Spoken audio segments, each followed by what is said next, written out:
अगर तुम 5 वक्ता नमाज के आदी बन जाओ, अगर मस्जिदों को सजदों से सजाने लग जाओ, अल्लाह की हिमायत तुम्हारे साथ, अल्लाह की नुसरत तुम्हारे साथ, अल्लाह की ताईद तुम्हारे साथ। ऐ दुनियादारों की हिमायत ढूंढने वालों, ऐ दुनियादारों को हिमायत के लिए और मदद के लिए पुकारने वालों, रब से बड़ा मददगार कौन है? उससे बड़ा हिमायत करने वाला कौन है? मगर शर्त यह है कि पहले तू अल्लाह की सुन, फिर अल्लाह तेरी सुनेगा। बेशक, पहले अल्लाह की मान, फिर अल्लाह तेरी मानेगा। मेरे बज़्मे तसव्वुरात सजी थी अभी अभी, सुभान अल्लाह, सुभान अल्लाह।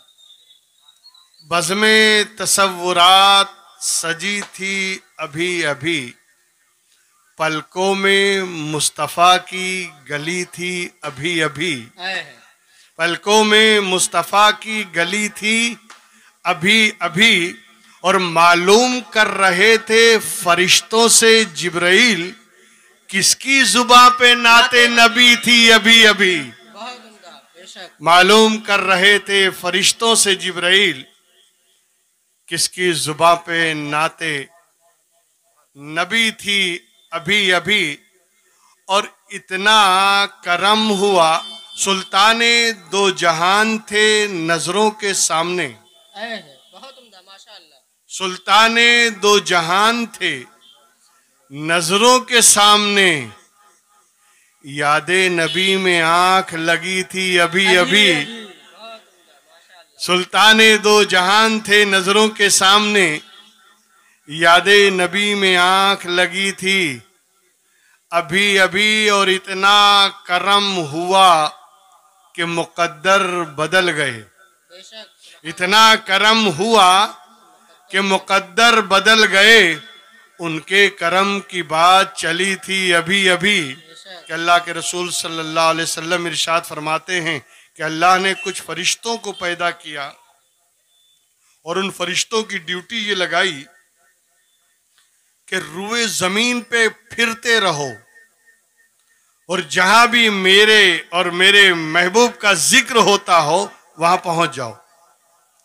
लिहाजा ऐसी महफिल जहां अल्लाह और उसके रसूल का जिक्र होता है, वो फरिश्ते हाजिर हो जाते हैं और उनका काम यह है कि जब तक जिक्र मुस्तफ़ा चलता रहे या जिक्र खुदा होता रहे, वो अपने परों से साया करते हैं सारे महफिल वालों पर। और जब तक वो महफिल जारी रहती है, वहां तक वो फरिश्ते अल्लाह की बारगाह में उन शरीक होने वालों के लिए दुआएं मगफिरत करते रहते हैं। बेशक, सुभान अल्लाह, सुभान अल्लाह। ये बहुत बड़े करम की बात है दोस्तों कि हमें इस महफिल में शिरकत का मौका मिले और हम उसे इसी तरह टाल दें, ये बदनसीबी की बात है। बल्कि शिरकत का मौका मिले तो अदब व एहतराम के साथ, निहायत ताज़ीम के साथ इस महफिल में शिरकत करें और ये यकीदा रखें, इस अकीदे के साथ बैठना है हमें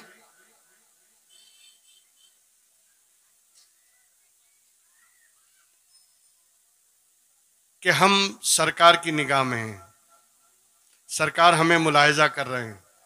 ना मिटा पाएगी हमें दुनिया,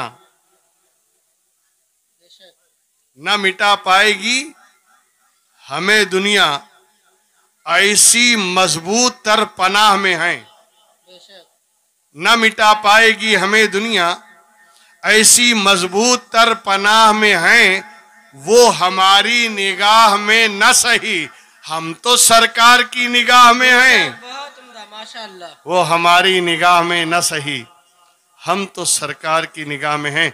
कुरान की अजमत का ये आलम है, कुरान की अजमत का ये आलम है कि जिस रात में कुरान उतारा गया, जिसे हम लैलतुल कद्र कहते हैं, जिसे कुरान में लैलतुल कद्र कहा गया, शबे कद्र के नाम से जो रात याद की जाती है, और उस रात की अजमत ये बताई गई कि लैलतुल कद्र खैरुम मिन अल्फ शहरिन, ये शबे कद्र जो है ये 1000 महीनों से बेहतर रात है। यानी अगर इस रात में तुम इबादत करो तो 1000 महीनों की इबादत से बेहतर है। अगर तुम सजदा करो तो 1000 महीनों के सजदे से बेहतर है। अगर इस रात में तुम तिलावत कुरान करो तो 1000 महीने तिलावत कुरान करने से बेहतर है। यानी इस रात की अजमत ये है कि अल्लाह तबारक व तआला ने इस रात में इबादत करने का सवाब बढ़ा दिया, और इतना बढ़ा दिया कि 1000 महीनों से बेहतर रात है। 1000 महीने कितने होते हैं? तकरीबन 83 साल। 83 साल आदमी इबादत करे, उससे बेहतर है कि शबे कद्र में इबादत करे। अब जरा ख्याल करें कितनी कितनी अजमत वाली रात है। मगर मैंने पूछा कि ए अल्लाह, इस रात को अजमत कैसे मिली, इस रात को ये बुजुर्गी कैसे मिली? जवाब आता है, पढ़ता भी है समझता भी नहीं। इन्ना अंज़लनाहु फी लैलतिल क़द्र, अरे इस रात में कुरान उतरा है, तो ये कुरान की निस्बत की वजह से, कुरान उतरने की वजह से ये रात इतनी अजमत वाली हो गई। तो कल मैंने आपके सामने कहा था कि जिस रात में कुरान उतरे तो रात की अजमत का जब ये आलम है, तो जिस जात पे कुरान उतरा हो उस जात की अजमत का आलम क्या होगा। यहीं तक बात आई थी ना। लेकिन फिर मैंने रोक कर एक बात कही थी कि ये मत समझना कि जिस तरह शबे कद्र कुरान के उतरने के वजह से अफजल हो गई, इस तरह कुरान के नाजिल होने की वजह से मेरे रसूल को फजीलत मिली। नहीं, मामला कुछ बरक्स है, मामला कुछ उल्टा है। अल्लाह ने कितनी किताबें नाजिल की? 4 किताबें, यानी 4 तो बुजुर्ग किताबें हैं। सहीफे तो 114 नाजिल हुए, 114 सहीफे, छोटी छोटी किताबें अल्लाह ने नाजिल की, और 4 किताबें बुजुर्ग हैं। तौरेत, जबूर, इंजील, कुरान, यही 4 है ना। और ये चारों अफजल हैं, चारों बुजुर्ग हैं, अल्लाह का कलाम है। अच्छा, तौरेत अल्लाह का कलाम, जबूर अल्लाह का कलाम, इंजील अल्लाह का कलाम, कुरान अल्लाह का कलाम। अब मैंने एक दूसरा सवाल किया था कि आप ही बताइए इन चारों में अफजल कौन? इन 4 किताबों में अफजल कौन है? बोलिए। कुरान, कुरान अफजल है। अच्छा ये बताइए, कुरान किसका कलाम है? तौरेत किसका कलाम है? जबूर किसका कलाम है? और इंजील, ये भी अल्लाह का कलाम है। तो अल्लाह का कलाम अल्लाह के कलाम से कैसे अफजल?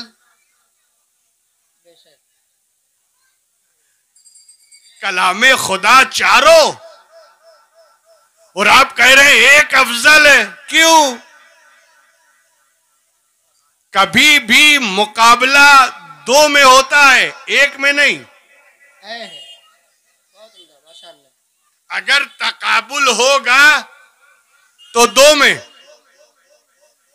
आप ये कह सकते हैं कि मूसा के कलाम से अल्लाह का कलाम अफजल,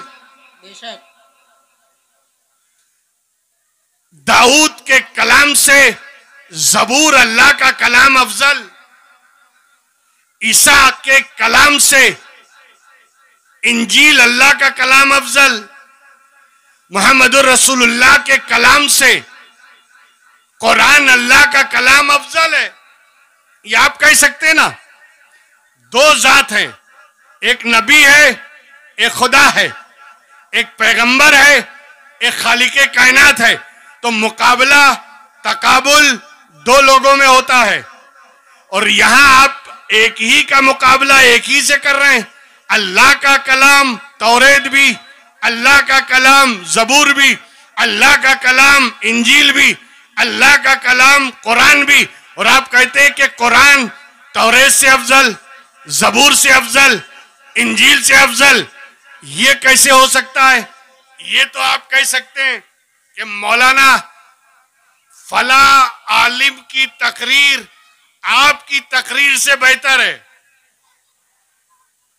2 शख्सियत है, 2 पर्सनालिटी है, अलग अलग जात है। आप ये कह सकते हैं कि फला की तकरीर आपकी तकरीर से बेहतर।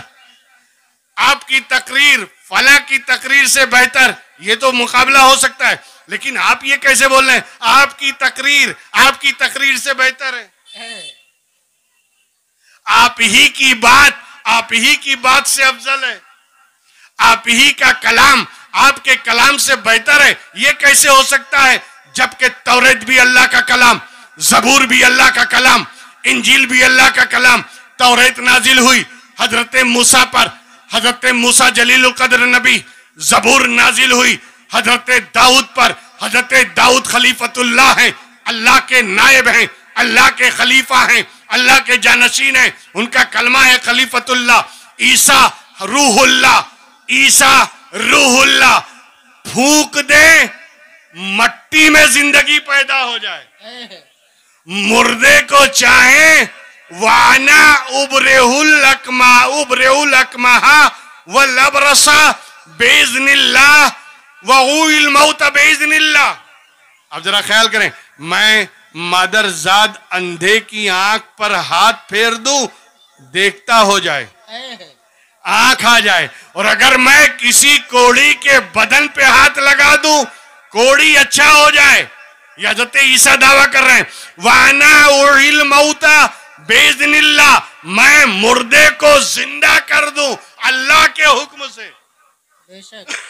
और जिंदा किया उन्होंने, मुर्दे को जिंदा भी किया। लेकिन मैं बताता हूं, इतना बड़ा नबी जो मुर्दे को जिंदा कर दे, इतना जलीलुल कद्र पैगंबर जो बगैर बाप के पैदा किया गया, हजरत ईसा, उन पे नाजिल हुई तौरेत, इंजील अल्लाह का कलाम नाजिल हुई हजरत ईसा पर। मगर आप कहते हैं कि कुरान अफजल है, कुरान अफजल है, कुरान ग्रेट है। तौरेत से भी अफजल कुरान, इंजील से भी अफजल कुरान, जबूर से भी अफजल कुरान। मैंने कहा बात क्या है? जब चारों अल्लाह का कलाम है तो आप एक को दूसरे पर फजीलत कैसे दे रहे हैं? आप कौन होते हैं एक अल्लाह के कलाम पर अल्लाह के दूसरे कलाम को अफजल कहने वाले? आप कहेंगे मौलाना बात ये नहीं है, बात कुछ और है। बात ये है, आप नाजिल होने वाले कलाम को देख रहे हैं और हम जिस पर नाजिल हुआ उसे देख रहे हैं। बेशक नारे तकबीर, नारे रिसालत, जश्न ईद मिलादुन नबी, सरकार की आमद, नारे तकबीर। तौरेत नाजिल हुई तो लेने वाला हाथ हजरत मूसा का था, जबूर नाजिल हुई तो लेने वाला हाथ हजरत दाऊद का था, इंजील नाजिल हुई तो लेने वाला हाथ हजरत ईसा का था। मगर जब कुरान आया तो लेने वाला हाथ महबूबे खुदा का है। इसलिए कुरान और किताबों से अफजल। तो कुरान को फजीलत मिली मेरे मुस्तफा की वजह से। अच्छा, और फिर दूसरों के लिए कानून था, ऐ मूसा तौरेत लेना है, तौरेत चाहिए, अल्लाह का कलाम चाहिए, अल्लाह के अहकाम चाहिए, तौरेत चाहिए, तूर पर आओ। 40 दिन हजरत मूसा तूर पर ठहरे रहे, 40 दिन का चिल्ला किया है, जब जाके अल्लाह ने तौरेत अता की है। तो ऐ मूसा के लिए कानून है, ऐ मूसा अगर तौरेत लेना है तो तूर पर आओ, अल्लाह का कलाम चाहिए तो तूर पर आओ, अल्लाह से गुफ्तगू करना है तो तूर पर आओ, अल्लाह से बातें करना है तो तूर पर आओ। अगर तौरेत चाहिए, अगर किताब चाहिए तो तुम्हें तूर पर आना पड़ेगा, वहां ठहरना पड़ेगा। ऐ जबूर चाहिए, ऐ दाऊद मैदान में आओ। मैदान में बुलाया गया और मैदान में जबूर अता की गई। हजरत ईसा को जब इंजील देना हुआ तो एक पहाड़ के पे बुलाया गया और उस पहाड़ पे बुलाकर हजरत ईसा को इंजील अता की गई। ऐ मूसा तौरेत चाहिए, आओ पहाड़ पे। ऐ दाऊद जबूर चाहिए, आओ मैदान में। ऐ ईसा इंजील चाहिए, आओ पहाड़ पे। लेकिन ऐ महबूब तुझे न काबे में आने की जरूरत है, न सफा मरवा पे जाने की जरूरत है, न गारे हेरा पे जाने की जरूरत है। ऐ महबूब तेरे लिए ये कानून नहीं, बल्कि तेरे लिए तो कानून ये है कि वो किताब लेने पहाड़ पर और मैदान में गए, मगर ए मुस्तफा तू जहां होगा कुरान वहीं आएगा। बेशक, सुभान अल्लाह, सुभान अल्लाह। नारे तकबीर, नारे रिसालत, अज़मते मुस्तफा। तू जहां होगा कुरान वहीं आएगा, तू जहां रहेगा कुरान वहीं आएगा। अगर तू मक्के में है तो कुरान मक्के में आएगा, अगर तू मदीने में है तो कुरान मदीने में आएगा, अगर तू महफिल में है तो कुरान महफिल में आएगा, अगर तू मजमे में है तो कुरान मजमे में आएगा। ए महबूब, अगर तू सफर में है तो कुरान सफर में आएगा, अगर तुम हुजरे में हो तो कुरान हुजरे में आएगा। जहां तुम रहोगे कुरान वहीं आएगा, ताकि लोग समझ लें कि यहां वहां तालिब मूसा थे, तालिब दाऊद थे, तलब करने वाले ईसा थे, मगर यहां अल्लाह का कलाम तालिब है, मेरा मुस्तफा मतलूब है। जरा ख्याल करें। ए महबूब, तुझे कहीं आने की जरूरत नहीं, बल्कि तू जहां रहेगा कुरान वहीं आएगा, तू जहां रहेगा कुरान वहीं नाजिल होगा, तू जहां रहेगा कुरान की आयतें वहीं आएगी।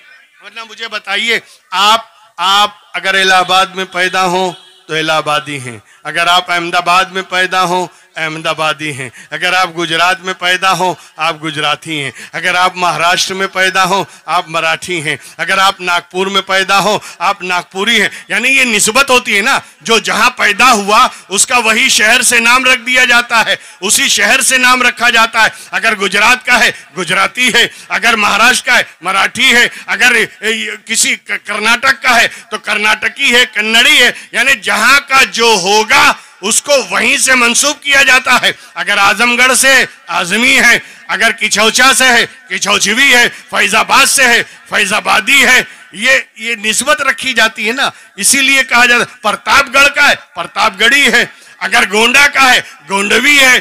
कहने का मतलब जहां जो पैदा हो हम उसको उसी शहर से या उसी मुल्क से निस्बत दे देते हैं ना। अब उठाओ कुरान में 114 सूरतें हैं, 114 सूरतें हैं, 6666 आयतें हैं, 114 सूरतें हैं। ये सूरह बकरा है, ये सूरह आले इमरान है, ये सूरह यूसुफ है, ये सूरह यासीन है, ये सूरह मुजम्मिल है। 114 सूरतें, मगर हर सूरत के ऊपर लिखा हुआ देखेंगे ये सूरत मक्की है, ये सूरत मदनी है, ये सूरत मक्की है, ये सूरत मदनी है। मैंने कहा ये तो अल्लाह का कलाम है, ये तो मक्के में पैदा नहीं हुआ, ये तो मदीने में पैदा नहीं हुआ, तो जो पैदा हो उसकी निस्बत दी जा सकती है ना। अल्लाह का कलाम तो गैर मखलूक है, उसे मखलूक नहीं माना गया। अल्लाह कदीम है, उसका कलाम भी कदीम है।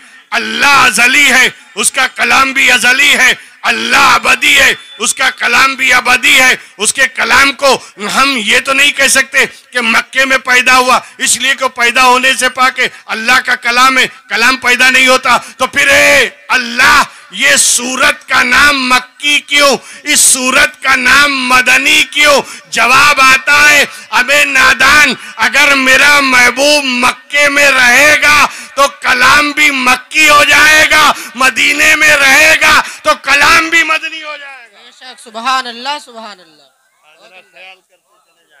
ये आप ख्याल करें कि देखिए कलाम भी मदनी हो जाए, कलाम भी मक्की हो जाए, रसूल से निस्बत हो जाए, रसूल से निस्बत हो गई तो कुरान अफजल, कुरान अफजल हो गया। क्यों? मुस्तफा की निस्बत की वजह से, रसूल से निस्बत की वजह से। तो कुरान की वजह से मेरा नबी अफजल नहीं, नबी की वजह से कुरान अफजल। बेशक, बात समझ में आई? अच्छा, एक बात और बता दूं, बात आ गई है तो मैं अर्ज कर दूं कि देखिए बड़े सामने की बात है, बिल्कुल सामने की बात है कि पहले के ज़माने में दौरे जाहिलियत में, यानी जब अल्लाह के रसूल पैदा नहीं हुए थे, जब अल्लाह के रसूल इस दुनिया में तशरीफ़ नहीं लाए थे, उनसे पहले उसको दौरे जाहिलियत भी कहा जाता है। तो उस दौरे जाहिलियत में 4 महीने ऐसे थे जिनको अजमत वाला माना जाता था। 4 महीने ऐसे थे जिनको अजमत वाला माना जाता था। यानी अगर जंग चल रही हो, जंग जारी हो और वो महीना आ जाए, तुलू हो जाए, जंग बंद।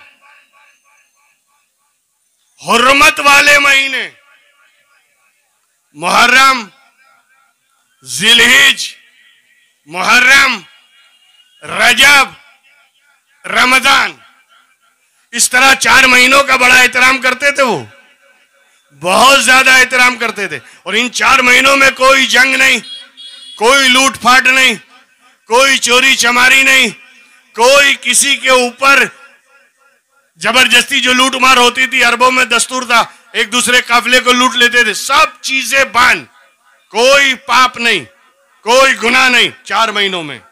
तो इन 4 महीनों को दौरे जाहिलियत में बड़ा अजमत वाला माना जाता था। बहुत ही बरकत वाला महीना है, बहुत अजमत वाला महीना है, और एहतराम की निगाह से देखते थे इन महीनों को।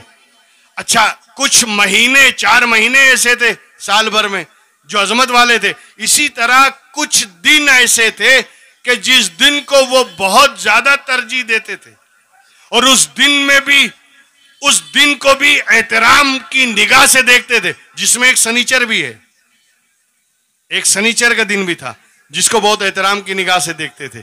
उसी तरह एक दिन और कोई था, गालिबन जुमा ही था या जुमेरात थी, जो भी रहा हो। बहरहाल 1-2 दिन ऐसे थे जिसको दौरे जाहिलियत में बड़ी अजमत वाला दिन माना जाता था, बड़ी बरकत वाला दिन माना जाता था। कुछ महीने ऐसे थे, कुछ दिन ऐसे थे। बात समझ में आ गई?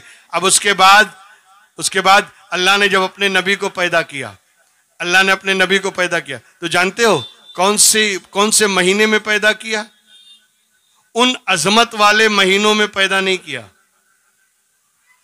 न मुहर्रम में, न जिलहिज में, न रजब में, न रमजान में।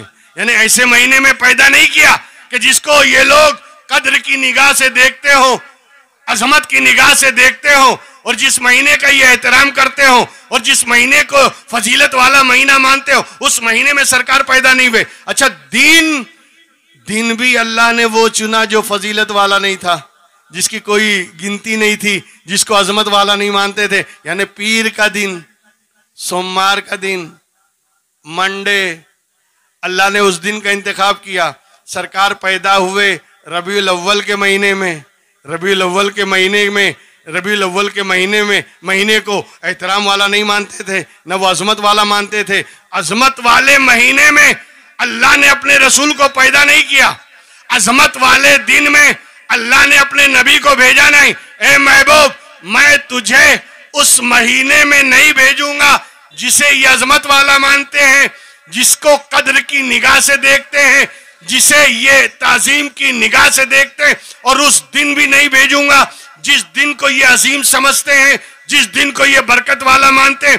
तो फिर मौला ऐसा क्यों? का इसलिए कि कहीं कोई ये ना समझे अजमत वाले महीने में पैदा हुए इसलिए अजमत वाले हो गए, अजमत वाले दिन पैदा हुए इसलिए अजमत वाले हो गए। नहीं, मैं भेजूंगा उस महीने में जिसकी अजमत ना हो, उस दिन में जिस दिन को कोई अजमत ना मिली हो, और तेरे पैदा होने की वजह से वो महीना अजमत वाला हो जाए, तेरे पैदा होने की वजह से वो दिन अजमत वाला हो जाए, ताकि दुनिया ये समझ ले अब जिसे भी अजमत चाहिए मेरे मुस्तफा के कदमों में आ जाए। बेशक, सुभान अल्लाह, सुभान अल्लाह, सुभान अल्लाह। अजमत यहीं से मिलेगी, बुजुर्गी यहीं से मिलेगी, करामत यहीं से मिलेगी, सरफराजी यहीं से मिलेगी, सरबलंदी यहीं से मिलेगी। जो मेरे महबूब से मंसूब हो जाए, जो मेरे महबूब से निस्बत कायम कर ले। अरे जब अल्लाह के कलाम को निस्बत हो जाए और वो कलाम सारे कलामों में अफजल हो जाए, तो अगर किसी इंसान को निस्बत हो तो फिर उस इंसान की अफजलियत का आलम क्या होगा।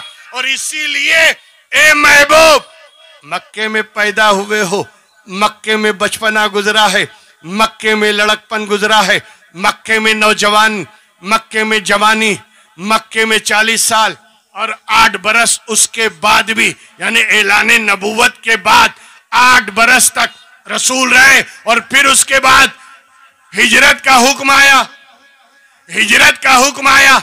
ए महबूब, निकल जाओ, इस अपने वतन को छोड़ो, अपने वतन से निकलो। ए मौला, अगर निकालना ही था बैतुल मक़दिस भेज देता, फलस्तीन भेज देता, जहां किबला अव्वल है, जहां बेशुमार नबियों की मज़ारें हैं, जहां बेशुमार अंबियाए किराम आराम फरमा है। ए मौला, अगर महबूब को भेजना था, हिजरत करानी थी, माइग्रेशन कराना था, तो वहां भेज देता, क़िबले अव्वल भेज देता, बैतुल मुक़द्दस भेज देता, उस बैतुल मुक़द्दस भेज देता कि जब मेराज की रात तूने अपने महबूब को बुलाया, तूने अपने महबूब को बुलाया, तो वाया बैतुल मुक़द्दस बुलाया, वाया बैतुल मुक़द्दस बुलाया। मक्के से पहले बैतुल मुक़द्दस ले गया, अंबियाए किराम की इमामत कराई और रसूल ने नमाज अदा की, और उसके बाद फिर मेराज में गए। यही है ना? ठहर जाइए, बात आ गई, अचानक बात जहन में आ गई। मुझे एक बात बताइए, उलमाए किराम बैठे हैं, उलमाए किराम तशरीफ फरमा हैं, सारे लोग यहाँ बैठे हुए हैं, अइम्माए किराम भी हैं। अब यहाँ हैं कि नहीं है मुझे नहीं मालूम, स्टेज पे बैठे हैं मगर ज़हनी तौर पर हाजिर हैं कि नहीं पता नहीं, लेकिन मैं तवज्जो चाहूंगा आपकी, उलमाए किराम की, अइम्माए इज़ाम की, सिर्फ तवज्जो चाहूंगा। मुझे एक बात बताइए, नमाज कब फर्ज हुई?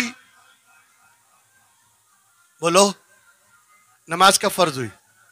रसूल मेराज में गए, मेराज से नमाज लेकर आए ना, मेराज में गए, वहीं से नमाज का तोहफा लेकर आए, और अल्लाह ने बता दिया, अल्लाह ने कह दिया, ए महबूब जाओ अपनी उम्मत को ये तोहफा दे देना, अपनी उम्मत को ये तोहफा देना, क्योंकि तुम मेराज में आए हो, मेराज करवाया मैंने, लामकां बुलाया मैंने, अब एक ऐसा तोहफा दे रहा हूं, अपनी उम्मत को हवाले कर देना और उम्मत को बता देना, अस्सलातो मेराजुल मोमिनीन, नमाज मोमिनों की मेराज है।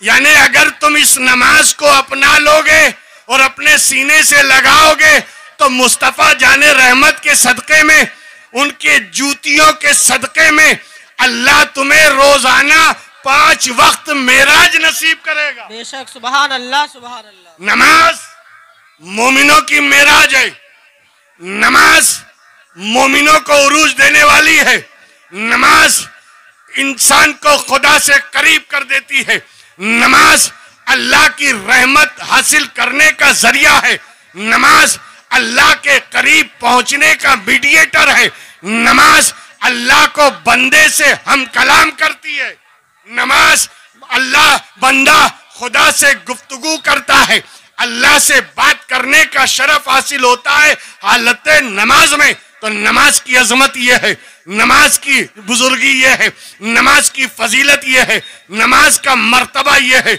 नमाज का मकाम यह है कि जब बंदा सजदे में जाता है ना, सजदे में, तो जानते हो अल्लाह के रसूल क्या फरमाते हैं? बंदा जब अपना सर अल्लाह के हुजूर सजदे में रखता है, तो अल्लाह की रहमत अपने बंदे को ऐसा ढांकती है जैसे माँ अपने बच्चे को आंचल में छुपा ले है। सुभान अल्लाह, सुभान अल्लाह, माशाअल्लाह। तुमने नमाज को समझा क्या है? तुमने नमाज का मर्तबा जाना क्या है? तुमने नमाज के बारे में सोचा क्या है? उठाओ, अस्सलातो इमादुद्दीन, फमन अकामहा फकद अकामद्दीन, वमन तरकहा फकद हदमद्दीन।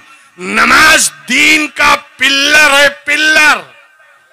नमाज दीन का सुतून है। अल्लाह के रसूल कहते हैं, जिसने नमाज कायम किया उसने दीन को कायम कर दिया, और जिसने नमाज छोड़ा उसने दीन को गिरा दिया, दीन को ढा दिया। ये नमाज है जो तुम्हें खुदा के करीब करे, ये नमाज है जो तुम्हारी दुआओं में असर पैदा करे, ये नमाज है जो तुम्हारे चेहरे पे चमक लाए, अल्लाह का नूर पैदा करे, ये नमाज है जो रसूल की निगाहों में तुम्हें मुमताज कर दे, महबूब बना दे। इसलिए कि रसूल ने कहा, कुर्रतु ऐनी फी सलात, नमाज में मेरी आंखों की ठंडक है, नमाज मेरी आंखों की ठंडक है।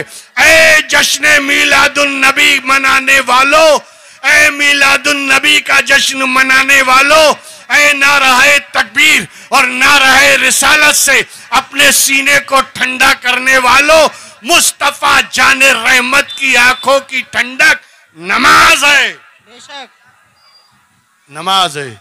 अगर हम नमाज पढ़ते हैं तो रसूल की आंखों को ठंडक पहुंचती है।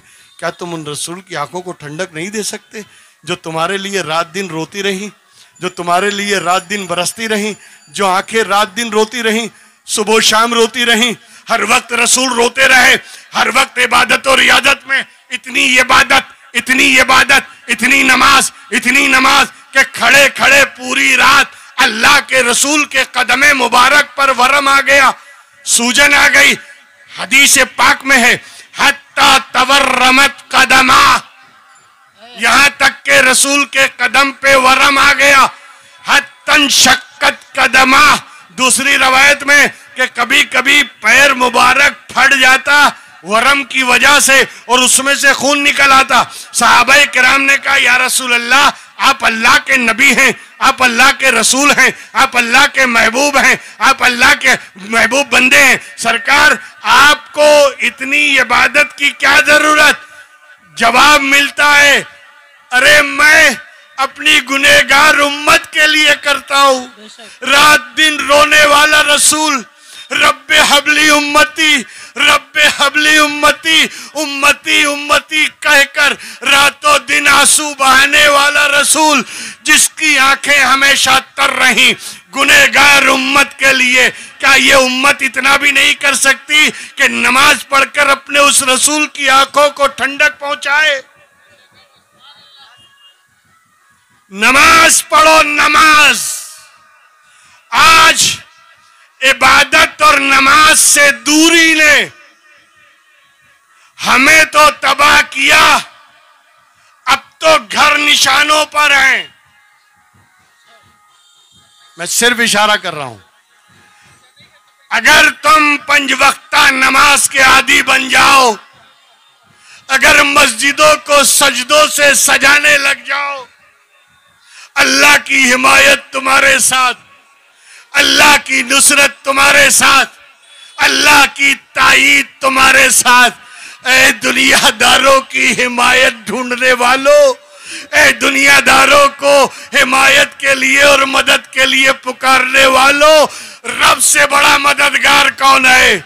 उससे बड़ा हिमायत करने वाला कौन है? मगर शर्त यह है कि पहले तू अल्लाह की सुन, फिर अल्लाह तेरी सुनेगा। बेशक, पहले अल्लाह की मान, फिर अल्लाह तेरी मानेगा। मेरे पास वक्त नहीं है, वरना मैं कुरान से दलील देता, कुरान से बताता कि हजरत इब्राहीम अलैहिस्सलाम को अल्लाह ने आदेश दिया घर से निकलो, निकल गए। बीवी बच्चे को लेके निकलो, बीवी को भी ले लिया, छोटे से बच्चे को भी ले लिया, निकल जाओ, चलते रहो, चलते रहो। जंगल में पहुंचे और आगे बढ़ो, काबतुल्लाह जहां पर है उस वादी में पहुंच गए, बिल्कुल जंगल बयाबान, एक मकान नहीं। कहा है इब्राहिम अपने बीवी बच्चे को यहीं छोड़ दे, निकल जा वापस। हजरत इब्राहिम वापस जाने लगे। हजरत हाजरा ने कहा आप क्या कर रहे हैं?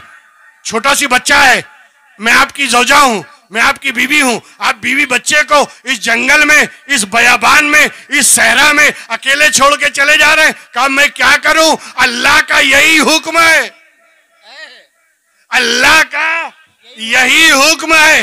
हजरत हाजरा ने दामन छोड़ दिया, कहा अगर अल्लाह का हुक्म है तो वही निगहबान है, आप जा सकते हो, बेशक आप जाओ। अब अल्लाह हम अल्लाह के हवाले हैं, अल्लाह ही हमारी हिफाजत करने वाला है। उसके बाद निकला है जमजम, बेशक एड़ियां रगड़ी है, जमजम निकला, बेआब हो गया, न पानी का ठिकाना, न खाने का ठिकाना। मगर अल्लाह ने वहां से पानी निकाला कि नहीं, बच्चे की प्यास के बुझाने के लिए। आज तक हाजी जमजम लेकर आ रहे हैं। ये वो हजरत इस्माइल की एड़ियों से रगड़ के निकला हुआ पानी है। बात समझ में आ रही? अच्छा, बहरहाल मैं ज्यादा तफसील में नहीं ले जाऊं। हजरत इब्राहिम अल्लाह ने कहा निकलो, निकल गए। घर से निकलो, घर से निकले। बीवी को भी ले लो, ले लिया। बच्चे को भी ले लो, ले लिया। पूछा भी नहीं क्यों, जंगल में आए, यहां छोड़ दो, इस मकान पे बीवी बच्चे को छोड़ के चले जाओ। निकल गए हजरत इब्राहिम। अब जब मक्के की हद से बाहर गए, अब हाथ उठाया, हाथ उठा के दुआ मांगी, ए अल्लाह इस जंगल को, इस बयाबान को, इस सहरा को शहर बना दे। अल्लाह ने कहा डन, मकबूल है। उसके बाद का मौला यहाँ के रहने वालों को फल फ्रूट और अनाज से भर दे। कहा डन। ए इब्राहिम, जब मैं कहता रहा तू मानता रहा, अब तू कहेगा तो मैं मानूंगा। बेशक, सुभान अल्लाह, सुभान अल्लाह। अगर अल्लाह से मनवाना चाहते हो ना, पहले अल्लाह की मानो, नमाज पढ़ो, नमाज कायम करो। ये नमाज दीन का सुतून है। बहरहाल बात आ गई तो मैंने इतना सब बता दिया, मगर मुझे एक बात बताइए, अल्लाह के रसूल मेराज में गए, तोहफा लेकर आए ना, अल्लाह की तरफ से तोहफा। अगर मैं आपको ये गिफ्ट दूं थोड़ी देर के लिए, मैंने ये तोहफा दिया कि ये मेरी तरफ से तोहफा है, ये मेरी तरफ से गिफ्ट है, ये मेरी तरफ से आपकी नजर है, और आप इस रुमाल को लेकर नाक पोंछने लग जाएं, फेंक दें मेरे सामने, उठा के इसी तरह लुका दें, मेरे दिल पे क्या गुजरेगी? मुझे ठेस नहीं लगेगी, मुझे दुख नहीं होगा, मुझे सदमा नहीं होगा। मैंने कितनी मोहब्बत से तोहफा दिया, इस तोहफे की नाकदरी करता है, इस तोहफे को कुछ समझता ही नहीं। अल्लाह ने तोहफा भेजा है नमाज। बेशक। अब अगर इसकी नाकदरी करोगे तो जमाने की निगाह में तुम नाकदरे हो जाओगे, और अगर चाहते हो कि जमाने की निगाह में महबूब रहे, पढ़ो नमाज। जब तक मस्जिदें भरी थी, जब तक मस्जिदें आबाद थी, मुसलमान उरूज पे था, और जब मस्जिदें खाली हो गई, दर दर की ठोकरें खाने लगा। आज भी हो जो इब्राहीम सा ईमा पैदा, आग कर सकती है अंदाजे गुलिस्तां पैदा। आज भी तुम्हारी मदद को फरिश्ते आ सकते हैं, मगर अपने आप को उस लायक तो बनाओ। बात समझ में आ रही है? बस यहीं तक मैं लाना चाहता था कि देखिए, अल्लाह के रसूल गए मेराज में, नमाज लेकर आए। बस आखिरी बात है, नमाज लेकर आए, लेकर आए ना, बोलो। अल्लाह ने तोहफा दिया, मेराज में गए, नमाज लेकर आए। मगर अभी मैंने बताया कि बैतुल मुकद्दस में अल्लाह के रसूल ने सारे नबियों की इमामत की, नमाज पढ़ा के गए। अबे जब मेराज में जाने के बाद नमाज मिली है तो पढ़ा के क्या जा रहे हैं? क्या बात है, बहुत उम्दा। जब मेराज में जाने के बाद नमाज मिली है और सरकार लेकर आए, तो फिर ये पहले नबियों को नमाज पढ़ा के क्या गए? नमाज कैसे पढ़ाया, जबकि नमाज तो अभी फर्ज भी नहीं हुई, नमाज अता भी नहीं हुई। यही तो बताना है कि नादान उम्मती वो है जो मेराज में सरकार लेकर आए फिर पढ़े, और नबी वो है जो पढ़ा कर मेराज में जाता है। क्या बात है, जरा ख्याल करें, उम्मती और नबी में ये फर्क है। तो ये अल्लाह अपने महबूब को वहां भेज देता जहां से तूने मेराज शुरू करवाई थी, उसी बैतुल मुकद्दस में भेज देता। अगर हिजरत कराना था, नहीं, ए महबूब, बैतुल मुकद्दस की अपनी एक तारीख है, बैतुल मुकद्दस की अपनी एक जगह है, बैतुल मुकद्दस का अपना एक मकाम है। बैतुल मुकद्दस वाकई मुकद्दस है, वाकई मुकद्दस है, और इतना मुकद्दस है कि लोग जान दे रहे हैं मगर बैतुल मुकद्दस पे आंच नहीं आने दे रहे हैं। लोग कुर्बानियां दे रहे हैं मगर बैतुल मुकद्दस पे आंच नहीं आने दे रहे हैं। ये इतना मुकद्दस किबले अव्वल है जिसे तामीर किया है हजरत सुलेमान ने, हजरत दाऊद ने, हजरत सुलेमान ने। जिसको बनाया है वो यकीनन बेपनाह अजमत वाला घर है, किबले अव्वल है, उसकी तरफ मुंह करके अंबिया ने नमाजें पढ़ी हैं, और कई सालों तक हमारे नबी ने नमाजें पढ़ी हैं। वो किबले अव्वल है। ए महबूब, मैं हिजरत वहां नहीं कराऊंगा जो पहले ही से मुकद्दस है, जो पहले ही से बहुत बुजुर्ग है, जो जगह पहले ही से बड़ी मुकद्दस है, बल्कि तुम जाओ यसरब जाओ। कहां जाओ? यसरब। ये यसरब क्या है? मदीने का पहला नाम है, जिसको यसरब कहा जाता था। उस गांव का नाम यसरब था। सरकार मदीने आए यानी यसरब आए। ए महबूब, हिजरत करके तुम यसरब जाओ। यसरब का कोई तारीखी मकाम नहीं है, यसरब की कोई तारीखी हैसियत नहीं है, एक छोटा सा गांव है। ए महबूब तुम वहां कदम रखो, इसलिए कि वो गांव जो यसरब है तेरे कदम रखने की वजह से और तेरी निस्बत की वजह से वो यसरब मदीनतुल मुनव्वरा बन जाएगा। बेशक, सुभान अल्लाह, सुभान अल्लाह। लिहाजा महबूब तुम्हारे कदमों से उसे इज्जत मिले, तुम्हारी वजह से उसे बुजुर्गी मिले, तुम्हारे कदमों से उसे शराफत मिले। इसलिए महबूब तुम जाओ ऐसी जगह ताकि दुनिया ये समझ ले अजमत इनके कदमों से मिलती है, अजमत इनकी निस्बत से मिलती है, अजमत इनकी निस्बत से हासिल होती है। जिसको जिसको निस्बत होती गई वो अफजलो आला होता गया। ये मेरे मुस्तफ़ा की शान है। बैरकैफ कुरान को भी जो फजीलत मिली है वो मेरे मुस्तफ़ा की निस्बत की वजह से कुरान सारे कलाम में अफजलो आला हो गया। तुम भी अगर चाहते हो कि निस्बत वाले बन जाओ, अजमत व बुजुर्गी चाहते हो, उसी गुंबद खजरा वाले से लो लगा लो। अल्लाह तबारक व तआला तुम्हें दुनिया में भी सरफराजी देगा, आखिरत में भी सरबुलंदी अता करेगा। व आखिर दावाना अनिल हम्दुलिल्लाहि रब्बिल आलमीन। सलातो सलाम।